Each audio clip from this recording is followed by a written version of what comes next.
Welcome, everyone, to the third session of Empowering Family Leaders, Hope for the Future, our family training. We're glad that you're here.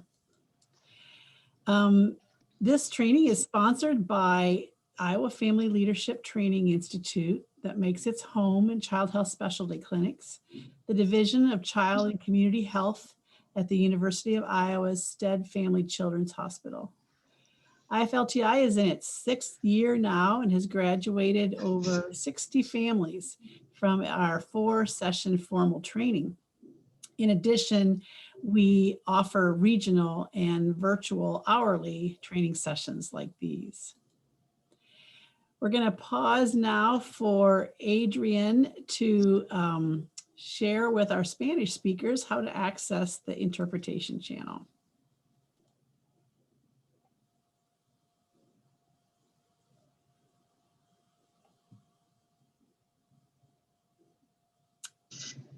Oops, we don't hear you, Adrian. Let me try this again. Okay, try again, Adrian.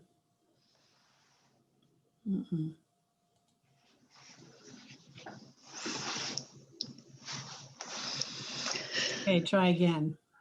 Hello, good afternoon. All right, thank you, Diane. And I just want to also just real quick in English, Diane, thank you and the team, the organizing committee for really helping us make this accessible for lots of families, regardless of their language, in this case, Spanish speakers.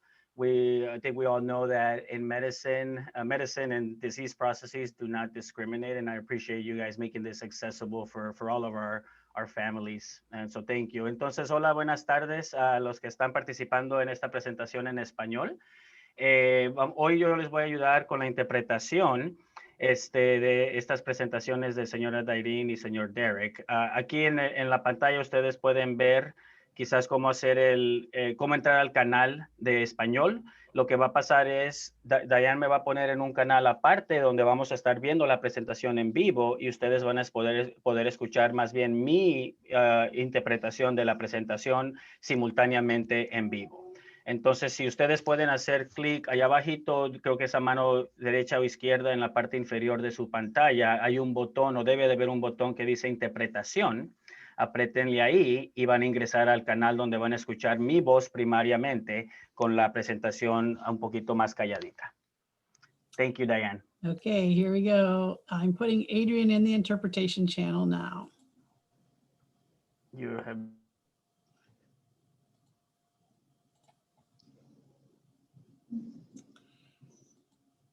Just a few words about Zoom etiquette. Many of you know these now. We ask that you keep your microphone muted unless you're talking.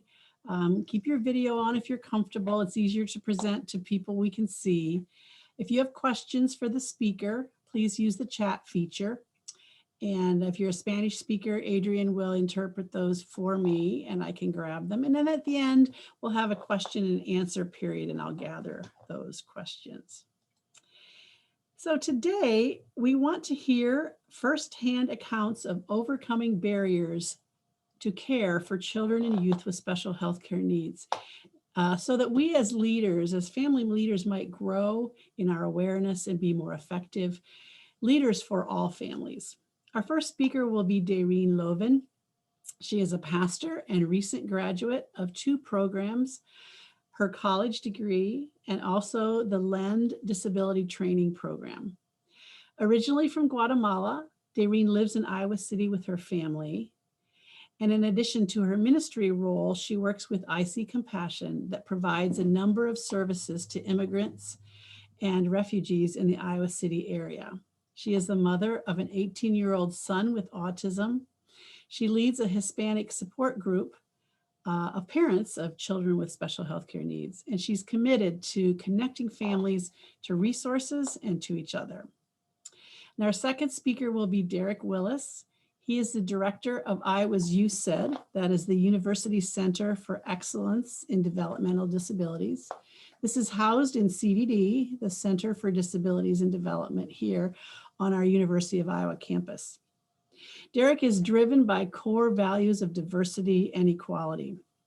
He has over 34 years of experience in disabilities and mental health, with an emphasis on urban youth development.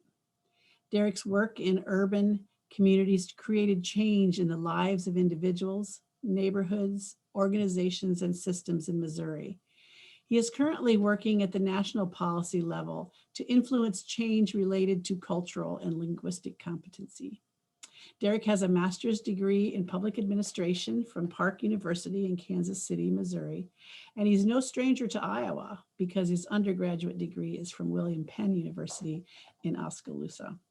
So welcome to both of you, Dayreen and Derek. We'll begin with Dayreen, followed by comments from Derek, and then we'll open it up to a time of question and answers and discussion.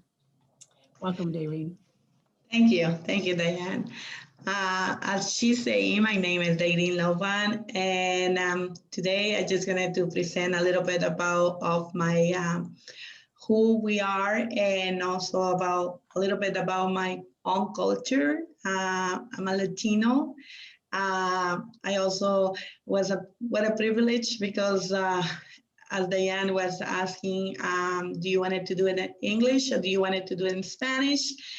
And it was my choice, and I decided to do it in English. And the reason is because a lot of I consider myself as a first generation to arrive to the United States, and I'm always going to have something, the more trying to try it, but I always going to have an accent. So forgive me for that. And I hope that is something that it makes me to be a difference. And I just wanted to talk a little bit about, like, I'm an immigrant and I'm from Guatemala. I'm a mother, and also I'm a follower of Christ. And but today I want to just kind of like talk a little bit into the audience about who, how kind of like having the perspective about my own culture. As you know, we all come as a first generation, I say, only knowing Spanish. That's our first language, and we have to learn a new language here, which is English, and which it was really hard, because when I came to the United States, I was a 16-year-old, and I was the only one who came and arrived here. I get married here in the United States, but I left behind like extending families, uncles, grandma, and everybody else. And so that makes, I can say, a little bit insulated and scary, a new culture, learning a new language, facing this, it was like quite difficult for myself. And I think not only for me, but for so many which experienced the same thing like I was. Like, the other thing I just wanted to trying to bring it up today is how we can combine different cultures and what we can bring and what is the difference between. And like I say, this is one verse I have from the Bible, but also I think it makes so much difference for myself, and I hope for a lot of us that all things happen for good for those who are having according to his purpose. So I wanted to say a little bit about my own story, sharing my experience, struggles, and learning about the Latino culture. One of the things that I can find out that a lot of us, when we see a Latino person, we say, well, how we call it, Latino or Hispanic? Well, this is a terminology that we're trying to also, the Latinos trying to figure out, because some of them will like to call Latinos, and this is because we come from the Latin American. Others will tell you, well, you are Hispanic, and so, and my own experience doesn't matter with me, but some of members of the Latino community will be kind of like, no, I'm a Latino. So what occurs to me is language barrier difference, because at times you want to express yourself and understanding, especially I just talk about parents. They just facing a challenge to have a child with disability or having a diagnosis with their own child. So I always saying to myself, I identify like not only to, you have to force yourself to learn a new language, new culture, but now this unknowing world with the disability. So I always identify like the cherry on top of the cake. That is really hard as a parent and as a family. Next. Okay. Some of the things that a little bit of I wanted to bring this is don't assume. And what I mean by that is like we have those like I was talking about the Latino word, and others is like you see a Latino person, they all say, "Are you from Mexico?" And I will say a lot of the times I say no, but I love the people from Mexico. They are my best friends, family, and I also as a pastor, I always tell them I have my heart with all these different countries and I love them. But those are the things that a lot of the people say, are you from Mexico? Don't assume because they look like Latino, they from Mexico. The other big one that I can see is you eat too spicy. And I say, no, I don't eat spicy at all. And so some of families, they are Latino, they don't eat spicy. This depends where they come from. And actually, tell you, Guatemalan, some of them, depending on the area where they are, some of them eat really hot, spicy food. So we all speak Spanish. That's something that I was already tell you. But also we have to be an open mind about not all speak Spanish. For example, I live in Guatemala, which I still, as it is right now, I think it's about 20 or more, 22 or more dialects, because we have a lot of regions and small villages with indigenous people. So, and on top of that, we gonna be struggling dependent education, and those communities are really insulated. So a lot of the time, even don't assume if they look like they are Latinos that they will understand the Spanish language. So we have to be kind of like conscious about that. And so, and there's a little other things, you know, like we thinking about identify the Latino community conduct one way, but I say, you know, never put them in a box, because you never know how the race, how they being, but we have some things that be kind of like in common with all of us. So there's like a struggling with as a first generation. We identify as an immigrant.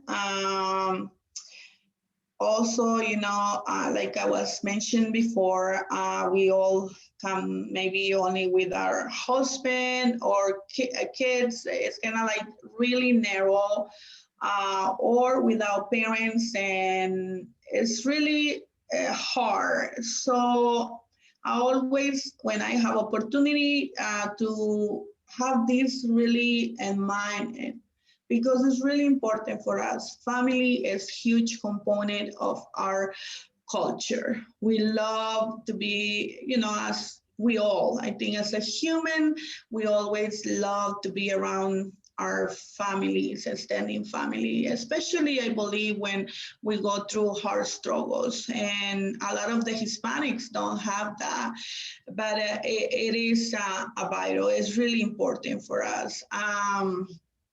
So one of the things that I wanted to say, there's a little difference and identify between cultures.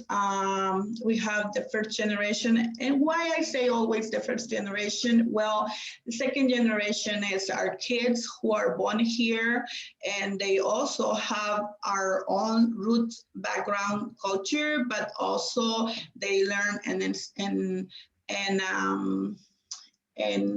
in school about the culture here in America. So they have combined, and a lot of the times my son say, well, if I go to a service, everything is like the white culture. I don't identify myself, but I know that I love because I'm American, but I also, if I go the Hispanic, I don't identify some of the things that you guys do. And so it's kind of like first generation a little bit versus second, third generation.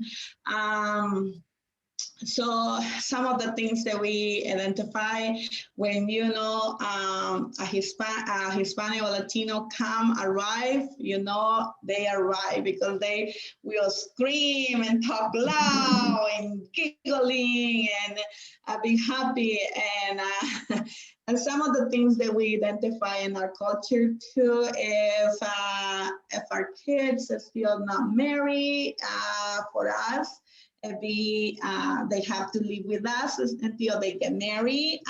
So I know that's kind of like a little bit difference between the culture here. So, and other things is food, we have our dishes that are kind of like make us who we are and make us proud. And for myself, I love the mole and also tamales. Even the different countries, they have different kind of like ingredients, but similar. But we all have tamales, and we need to eat those. And other thing that we have, like always, like I have my child who's with this autism, and as it is right now, he identified that every time that he have his birthday is because he will have a piñata. So that's a huge for us as a culture. We need to have the piñata, and it's fun for a lot of kids and come and hit the piñata.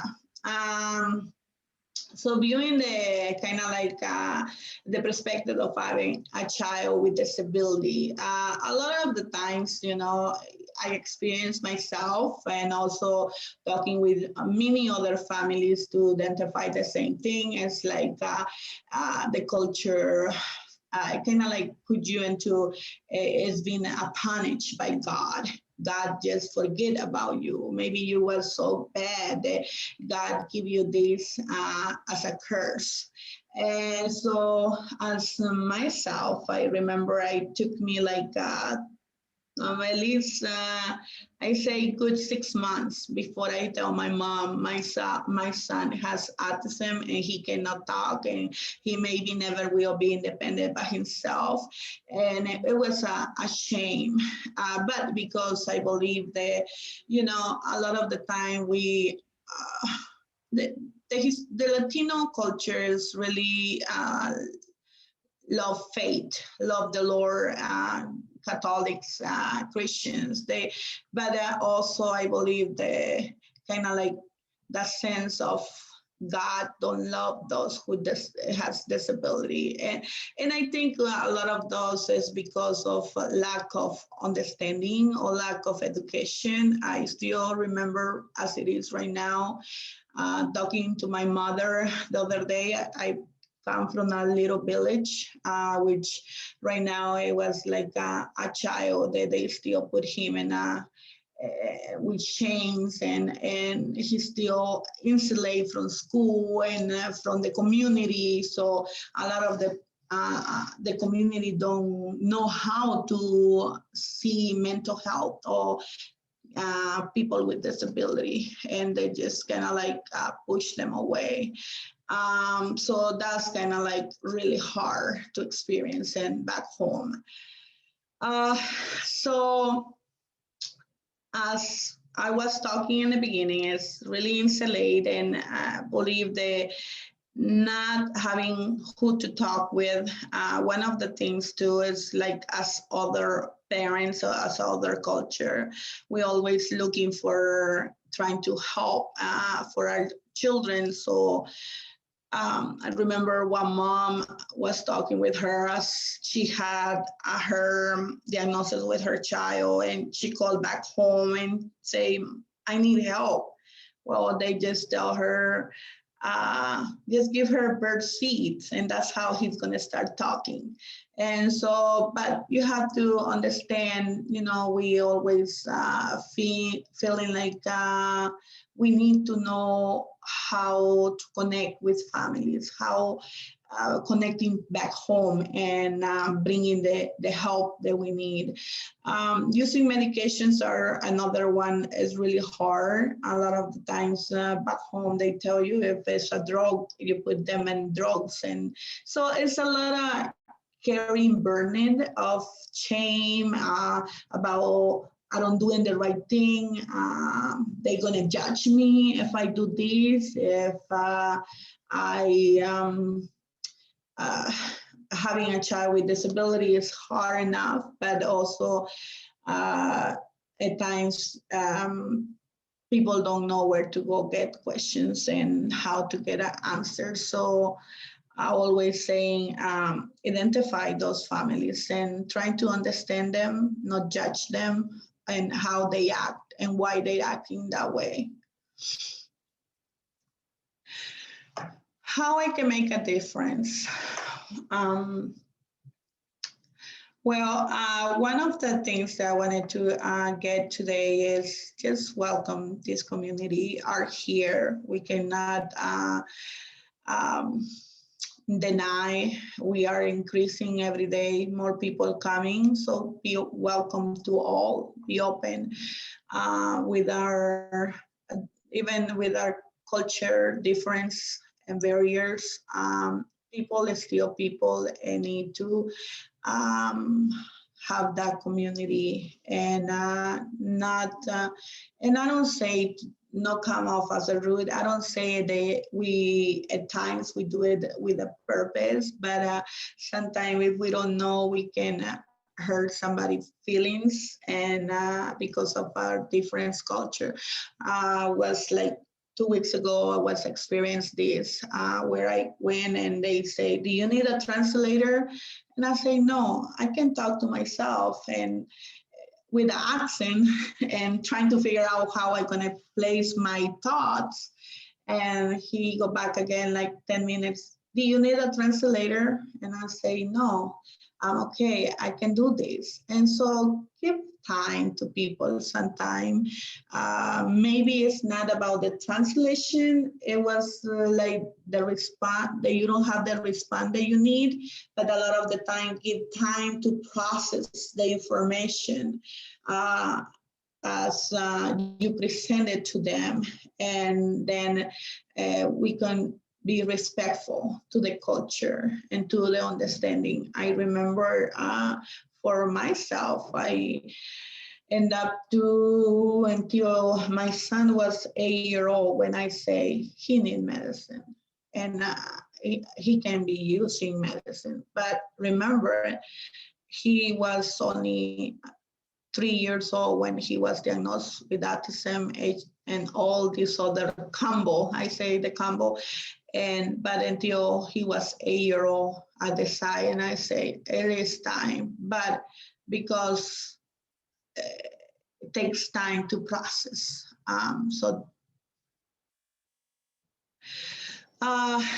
Some of the things that I always say, they be really good and make a difference. It's like a lot of the times we wanted to involve this community. We wanted to welcome them and bring these resources or bring really good presentations for them. But A lot of the people been telling me about, I did this Facebook thing and I send emails. Well, we appreciate that. We appreciate the efforts, but until now, our community is still not be too much checking emails and Facebook. A lot of them maybe don't have Facebook, believe me. Even now, it's already 2021.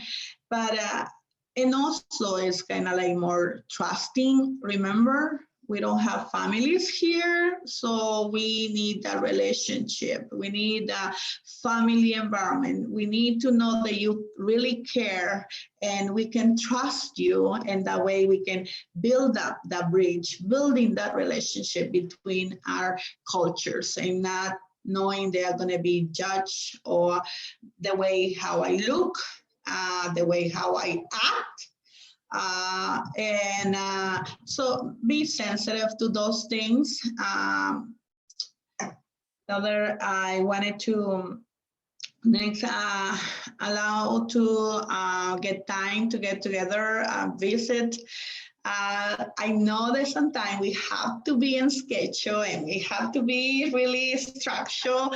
And I don't say that's a bad thing, that's a good thing, but if you wanted to connect, if you wanted to serve to this community, allowed to visit at least 2-3 minutes, and not gonna hurt you. And please, please, please, please, this is a good big one too. If you are scheduling like a support group, that you want to say, well, I see in the community there's 2-3 families that I see that they can identify and they can be really good. So just invite them, you know, to drink a coffee or something small to connect with them. But don't get frustrating, because if you say 7, they may show up at 7:15, 7:20, and forget me for those who are listening, but it is true.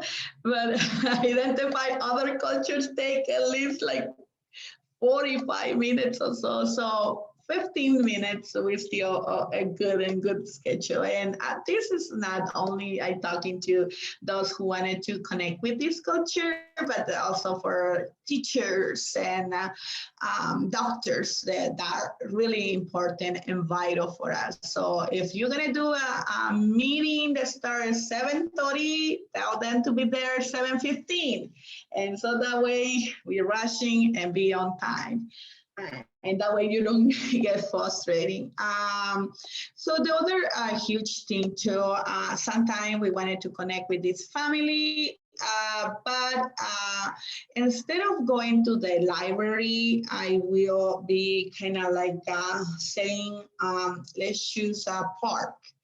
Because in a park, it'd be more like a better space and more comfortable, more trusting. So put that in mind. Or maybe we wanted to do running a support group, but we cannot do it in the library downtown. Why not?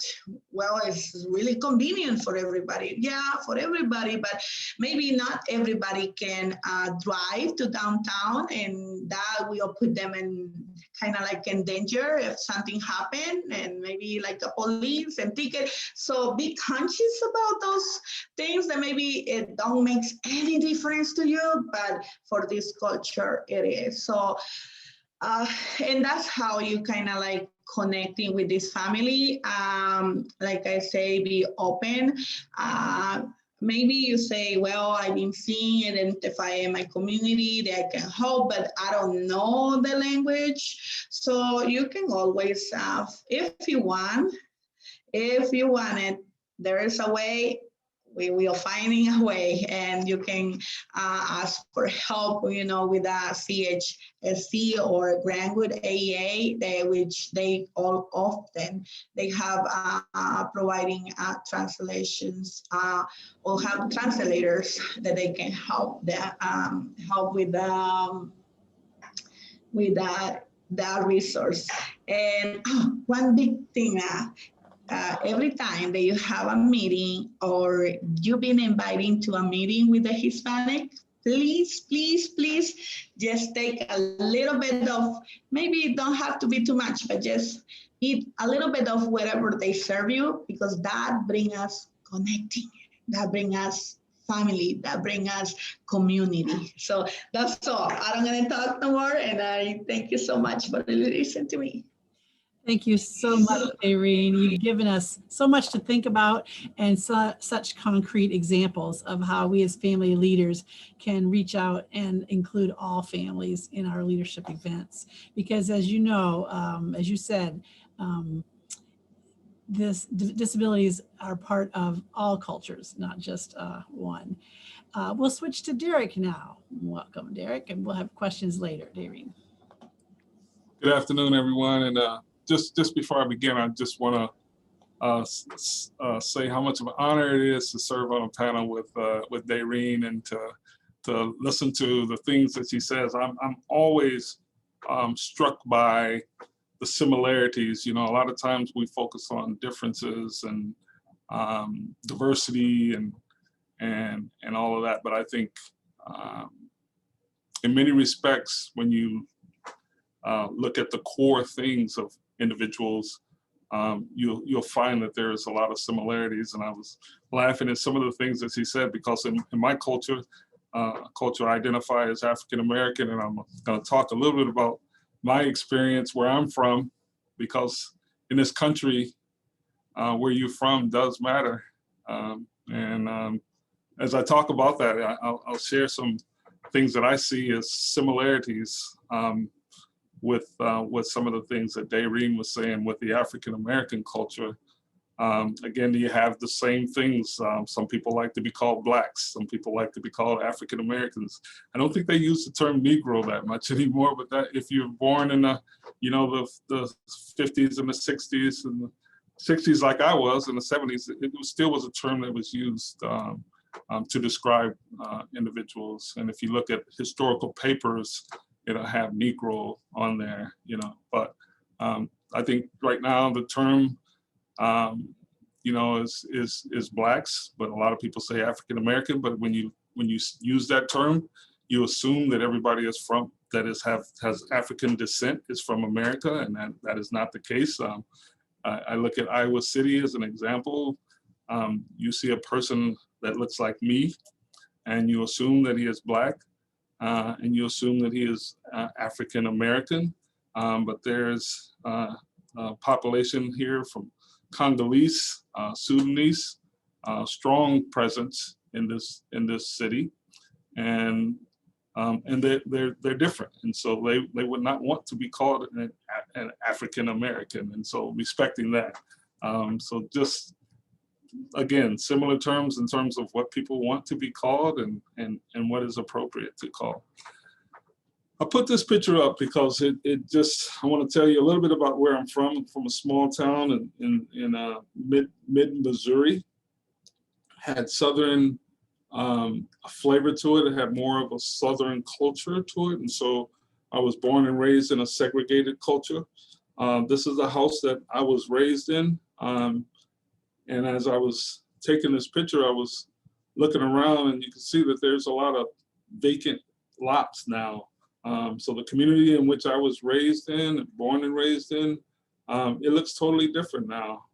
And a lot of the individuals like myself who wanted a different life, who wanted a better life, who wanted to see a different part of the country leave, and it leaves a gap in that community in which I was raised in. It was a segregated community. It's one of those in the South, they have a term that if you want to find the Blacks, you cross the tracks. I don't know why that is and how that became, but there were these segregated communities. And so the first, probably the first 5 years of formal education for me was all Black. I went to an all Black school, all Black teachers, all Black janitors, all Black cooks. And our school was a community neighborhood school.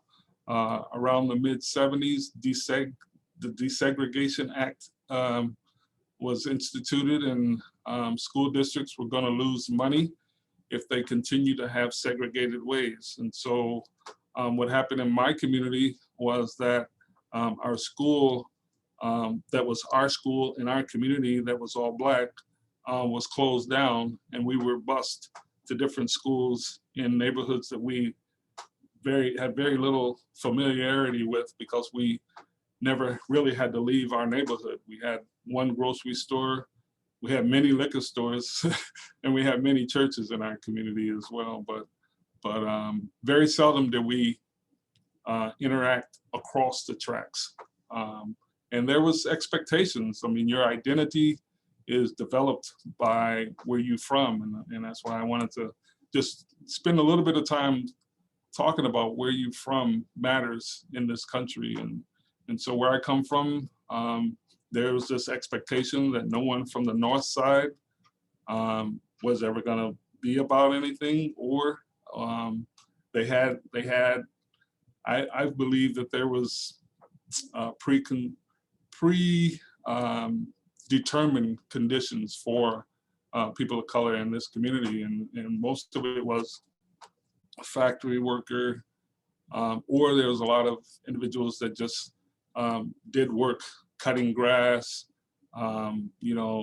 shoveling snow, anything that did not require them to work for other people. And so very much improvised, and then the things that what we talk about sometimes, the social determinants, those things like levels of education tended to be low. The rates of individuals going to college was very low. Success in schools, and so those indicators of how well students were performing in schools typically were low in our neighborhood. If you think about health, any kind of condition that impacts individuals' lives, and it seems like it disproportionately represented our community. So if you look at education, if you looked at employment, always low levels of employment, high levels of unemployment, high levels of unskilled jobs, all of those things, anything that you can think of that has a negative connotation to it, typically you could attach to the individuals that came from our community. If you looked at health, those with the poorest health conditions came from these particular neighborhoods. Those that, those things that were prevalent in our community were individuals with heart disease, high blood pressure, diabetes. So anything that impacted the overall quality of life, the way that it impacted this community, the community which I came from, tended to always have a negative story to that. And so you can go to the next one slide. So what I prepared today was just to give us some things to think about as we're, as families, as we are trying to help others in our community see things in a different kind of way. And before I begin, I just want to say that I am a believer in family leadership. I'm a believer in creating opportunities for individuals who don't necessarily have those degrees, the letters behind their name, don't necessarily have those high levels of education, the PhDs or the master levels and things like that. I think the way that we're really going to make significant changes is that we create environments and create opportunities for everyday people, just individuals, to come together and to learn and to grow from each other. And so I am a strong component of family leadership. Many of the work that I have done in my, it's now 36 years, I'm gonna have to update my bio there. My 36 years of working has always been intentional about working with those who are underserved, underrepresented. It's always been intentional about creating a voice, creating a space for those who aren't often heard. It's always been community-based and participatory in action. That's the research that I love. And it will always be some kind of component of that. I don't do anything for people. I always, and we have a saying in the disability community, nothing about me without me. I never want to work with a group of people without including them in the table, and it'll be in some of my comments at the end in terms of best practices and lessons that I've learned through my years of work. But this iceberg, this has been around a while, and I just wanted to just put this out here because I think what we do a lot is make a lot of assumptions, and Dayreen talked about that as well. You know, we rely on our eyes and we rely on our frame of reference from our experiences. And so this cultural iceberg basically tells you that what you see is only a part of and most of the time it's not even accurate, but it's just what we use as that way so that we can compartmentalize and then also put things in our minds that make sense to us. And so what you see though, and what this is trying to illustrate is that when you see something, you just see a very small fraction of that. And there are so many things that are underneath that individual, what we see, that makes up that individual. So where you from, like we discussed, and even like the regions which you come. So African Americans that were born and raised in the South are significantly different than African Americans that were born and raised in the North and East and the West is as well. You know, the years in which you were born. Dayreen was talking about immigration and people coming to this country. The length of time that you've been in this country matters because it shapes your views and your perspective and the way you see things and the way you do things. Gender, sexual preference, religion, all of those things you can't see if you just are looking at a person, but know that below what you see is really what makes that person. And the only way that you're gonna find out when you're working with people from the different backgrounds and diverse backgrounds, the only way you're gonna find out is that you create that space and opportunities for you to get to know each other and to experience each other. Like Dayreen said, you know, it's a part of our culture as well. If you set an agenda, you know, within that agenda should be some time for you to just gather and to socialize and to get to know each other. But again, this here is just to say that even within groups, there's differences. And just because we see and what we perceive and what we think we see is not always the bigger picture. And in order to get to know someone, you have to go underwater. You have to begin to explore their thoughts on gender roles, their thoughts on family values, their attitudes, their beliefs, all of those things that make up an individual. Next slide, please. The other thing that I think was being talked about a little bit with Dayreen as well, and kind of coincides with what I was saying, is that I look at this as levels of acculturation. And, you know, and so again, when you see somebody, it takes spending time to get to know them, to have the opportunity to dialogue, to get a better understanding of where they are, because, and I love what is happening in immigration trends and patterns now.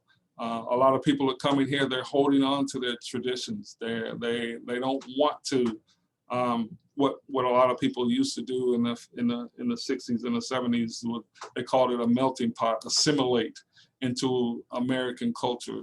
And so people come over here, they hold on to their traditional foods, their traditional values, their language, and I love it. I think that is being honoring your tradition. And then you also will have some who understand that transition, and so they even though they are more oriented towards their dominant culture, they are familiar with mainstream. And so those are that transition orientation. Bicultural, and I think this happens with a lot of us. And speaking from an African-American perspective, it's like, I think there's this assumption that just because we are here and we were born in America, that we have adopted a lot of the mainstream culture, and that is not the case, and so we find ourselves, in this bicultural thing. And so you'll find sometimes that the way people act and speak at work is a difference than the way that they would when they're in their own community or when they're in their own home. And so we find that there is this biculturalness that we tend to float in and out of on a regular basis. And and then when you do that, you become equally comfortable with the tradition, your tradition, and your things that you value and hold on to, even your language. The way I talk to when I see some friends that I was raised with. They even have a different name for me. My name is Dirk. They call me Dirk. They don't even call me Derek.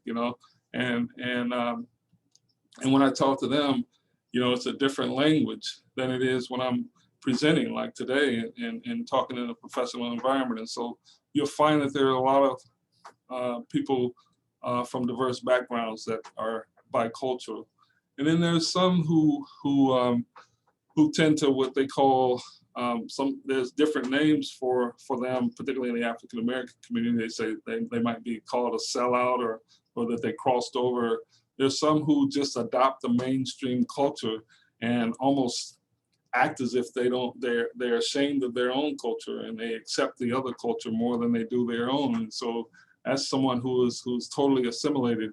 And then there's some who just are marginal, and they're not comfortable in any culture. But I say these things to just say that, again, when you see somebody and when you meet them, it takes time to get to know where they are and how they feel about who they are and their identity, and understanding how they want to be identified as well is important. And then next, please.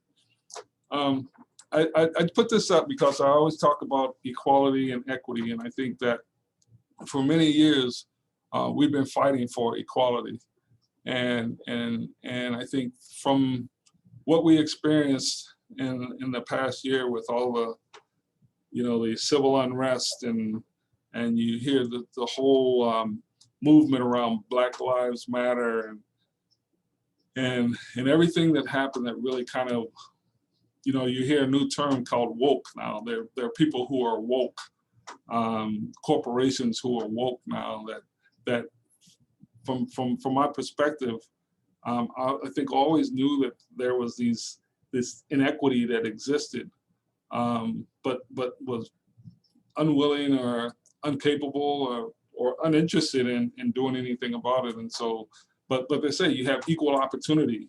You can apply like anybody else can apply for a job, and I can't deny you based on the color of your skin or anything like that.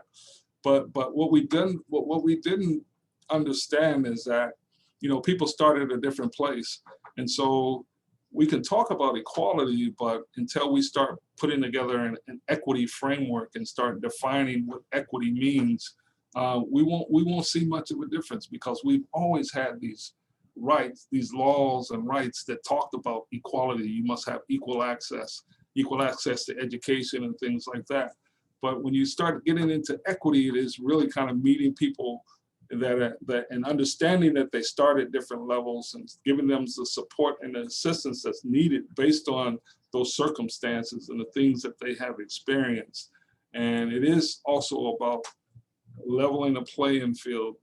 And in that example that was before, you've seen everybody starts at a different level, but you got to give each individual something that they need. All of them had a box. All of them had a box that was equal. But then you might have, from an equity perspective, everybody might not need that. right? And so there's some who might need 2 of those, you know, and so that's just, I wanted to point that out. I think until we start looking at things from an equity perspective, it's going to be a challenge. So to go back to what I've learned from some of my experiences, again, we can't do anything without having the individuals that you want to serve at the table, and not inviting them after you come up with the concepts and come up with the ideas, but from the very beginning, when you start having ideas, when you're having thoughts, make sure that you invite them to the table. But when you invite them to the table, create an environment that allows you to learn from them. I've been at many meetings where we've invited people, but they never said a word when they were at the table. We never created that opportunity. We never made them feel comfortable enough to say and that their thoughts were valued. And so learn how to listen. You know, we were talking earlier, there's a reason why God gave us 2 ears and 1 mouth. You know, he wants us to listen twice as more than he wants us to talk.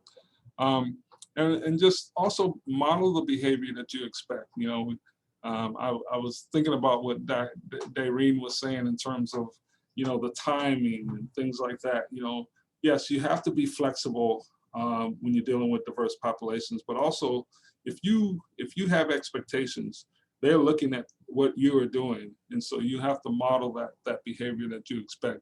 And most certainly don't make promises that you can't keep, and that's in any situation. You know, don't say that you can do something if you don't know that you can do that. You know, so because they're wanting to develop a relationship with you, and that relationship often is built on trust. They have to know that they can trust you, and so if you say you're going to do something, make sure that you can deliver on that. The next slide, please. Again, it takes a lot of time to develop trust, and as Daireen said, you know, have your agendas be flexible. You know, you have to put in time for individuals to just get to know each other. And I have called meetings together, and what I had on the agenda we never even got to, because there was something that was emerging in that particular neighborhood, in that particular community, that needed that space, needed that time for people to process and to understand. You know, again, similar to what Daireen said, just the way that, you know, you communicate. You know, I love the concept of a promotora or a promoter, someone who lives in that community, someone who's respected in that community, someone who can champion that cause and help you recruit other members. So sometimes just with me coming in there saying, hey, I want this, I would like to host this, you know, it really takes somebody to help me promote that, who speaks that language, who knows that community, who knows those neighborhoods, and has some credibility within those neighborhoods. Again, the location, as Daireen said, you know, a park might be better. Don't always expect people to come to you.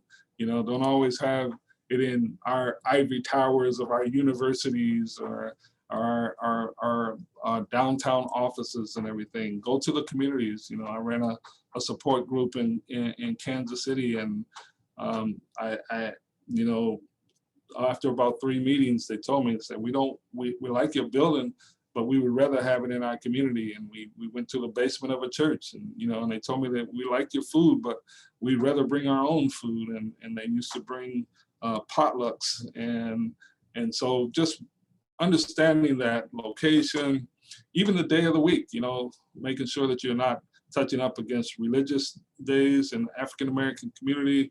Most Bible study nights are on Wednesdays. Just knowing that culture and knowing the things that are happening. And then even the time of the meeting matters. You know, a lot of folks have to work. A lot of folks have families to feed after work and all of that. So being flexible.